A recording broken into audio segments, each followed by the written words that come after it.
Vasanth TV ரசிகர்கள் அனைவருக்கும் வணக்கம். இன்னைக்கு நம்மளுடைய தெரிந்து கொள்வோம் நிகழ்ச்சியில் நம்ம மூளையை பற்றி தான் தெரிஞ்சுக்க போகிறோம். ஸோ குறிப்பாக ஹியூமன் பிரெயின் அப்படின்னு சொல்லும்போது இருக்கிறதுலேயே ரொம்ப கொடூரமான ஒரு ஆயுதம் அப்படின்னு சொன்னால் அது மூளையை தான் சொல்லுவாங்க. ஏன்னா எல்லாத்த விட ரொம்ப ஃபாஸ்ட்டாக இருக்குது செயல்படக்கூடியது அப்படின்னா அது கண்டிப்பாக மூளை அப்படின்னு சொல்லலாம். ஏன்னா இப்போ எங்கே இருந்தீங்க, இதுக்கு முன்னாடி எங்கே இருந்தீங்க, இல்லை போன நாள் என்ன சாப்பிட்டீங்க அப்படின்ற மாதிரி எந்த கேள்வியாக இருந்தாலும் சட்டுன்னு உங்ககிட்ட இருந்து பதில் வருது இல்லையா? ஸோ அப்போ அது எவ்வளோ ஸ்பீடாக இருக்கும்ன்றதை யோசிச்சு பாருங்கள். ஸோ மூளையை பற்றி தெரியாத பல விஷயங்களை தான் தெரிஞ்சுக்க போகிறோம். ட்ரில்லியன்ஸ் ஆஃப் நியூரான்ஸ் எல்லாம் ஒன்றா சேர்ந்து பல கனெக்ஷனாக இருக்கக்கூடியதான் இந்த பிரெயின் அப்படின்னு நம்ம சொல்ல முடியும். ஸோ இந்த பிரெயினை பற்றின அதிசயமாக வியக்கத்தக்க பல விஷயங்களை தான் இன்னைக்கு நம்ம தெரிஞ்சுக்க போகிறோம். மனுஷனுடைய மூளைன்றது 60% கொழுப்புகளால் ஆனது அப்படின்ற மாதிரி சொல்கிறாங்க. அதனால தான் உனக்கு ரொம்ப கொழுப்பு அதிகம்பா அப்படின்னு சொல்கிறாங்களே, அது இந்த கொழுப்பு இல்லை இந்த கொழுப்பு. சரி, அதையும் தாண்டி அந்த கொழுப்புகளுடைய செயல்பாடு என்ன அப்படின்னு பார்த்தீங்கன்னா ரொம்ப ப்ரொடெக்டிவாக பார்த்துக்கிறது பிரெயின் அப்படின்னு கூட சொல்ல முடியும். அண்ட் உள்ள இருக்கக்கூடிய கனெக்ஷனுடைய செயல்பாடுகள் ரொம்ப தீவிரமாக இருக்கிறதுக்கும் அந்த கொழுப்புகள் தான் துணையாக இருக்குது. நீங்கள் பெருசாக உங்கள் உடலில் இருக்கக்கூடிய உறுப்புகள் பெருசாகுதுல, அதே மாதிரி மூளையும் பெருசாகிட்டே இருக்கும். ஆனால் அந்த மெச்சூரிட்டி லெவல் 25 வயசுக்கு அப்புறம் தான் உனக்கு மெச்சூரிட்டியே வருது அப்படின்னு சொல்கிறதுக்கான காரணம் என்னன்னா 25 வயசு வரைக்கும் நம்ம மூளையுடைய வளர்ச்சியானது வளர்ந்துக்கிட்டே இருக்கும். அதனால தான் பெரியவங்க சொல்கிறத கேளுப்பா அப்படின்னு சொல்லுவாங்க. ஏன்னா அவங்க திங்க் பண்ணுற அளவுக்கு நம்மளுடைய பிரெயின் அவங்களுடைய கெப்பாசிட்டிக்கு ஏற்ற மாதிரி திங்க் பண்ணாது அப்படின்றதுனால தான். பட் இருந்தாலும் இந்த மூளையுடைய வளர்ச்சியானது இருந்துகிட்டே இருக்கும். அது ஒரு சில பேருக்கு 20-18 வயசுல ரொம்ப அதிகமாகவே வளர்ந்துருது அப்படின்லாம் சொல்கிறாங்க. நம்ம மூளையோடைய ஸ்டோரேஜ் கெப்பாசிட்டி இருக்கே, அதுதான் நினச்சி கூட பார்க்க முடியாத ஒன்று. ஏன்னா அப்போ கம்ப்யூட்டராக இருக்கட்டும், இல்லை எவ்வளோ பெரிய ஹார்ட் டிஸ்காக இருந்தாலும் ஒரு சில விஷயங்களை மட்டும்தான் ஸ்டோர் பண்ணி வச்சுக்க முடியும்.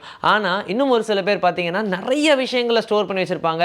அவங்க கிட்ட எது கேட்டாலும் அது கிடச்சிக்கிட்டே இருக்கும். அதே மாதிரி அக்ஷய பாத்திரம்னு சொல்லுவாங்களே, அந்த மாதிரி தோண்ட அவங்க கிட்ட வந்துக்கிட்டே இருக்கும்ன்ற மாதிரி நிறைய பேருடைய ஸ்டோரேஜ் கெப்பாசிட்டியுமே அதிகமாக இருக்கும். அப்படி பார்க்கும்போது 86 பில்லியன் நியூரான்ஸ் எல்லாம் ஒன்றா சேர்ந்து 1 குவாட்ரில்லியன், அதாவது 1 ட்ரில்லியன் கிட்ட கனெக்ஷன்ஸை ஏற்படுத்தும் அப்படின்னா அது பிரெயின் மட்டும்தான் அப்படின்னு சொல்கிறாங்க.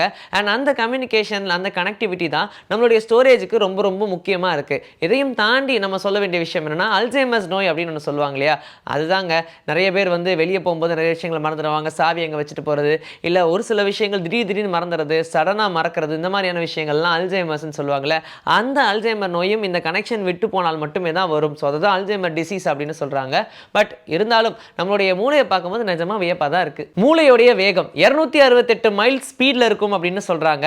இப்போ உதாரணத்துக்கு ஸ்டிமுலேட் அப்படி பண்ணும்போது ஸ்டிமுலேட் ஆன அடுத்த செகண்டே அதோடைய ஸ்பீட் இன்க்ரீஸ் ஆகி ஆட்டோமேட்டிக்காக செல்ஸ்குள்ளே போய் என்ன விஷயங்கள்லாம் நம்ம கேட்குறோமோ அதற்கான தூண்டுதலை ஏற்படுத்தும்னு சொல்கிறாங்க.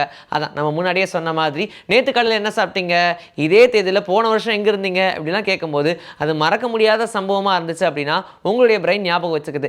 ஆனால் அந்த நாளில் என்ன நடந்துச்சு அப்படின்ற மொத்த விஷயங்களுமே உங்கள் பிரெயின் ஸ்டோரில் வச்சிருக்கும். ஸோ இதுதான் அவ்வளோ ஸ்பீடாக நீங்கள் ரீக்லேட் பண்ணுறதுக்கான காரணம்னு சொல்கிறாங்க. ஸ்பைனல் கார்டு இருக்கு இல்லையா, இந்த ஸ்பைனல் கார்டு எல்லாமே நம்ம 4 வயசு வரைக்கும் தான் அதிகமாக வளரும், அதுக்கப்புறம் அப்படியே வளர்ச்சி குறைஞ்சிரும் அப்படின்னு சொல்கிறாங்க.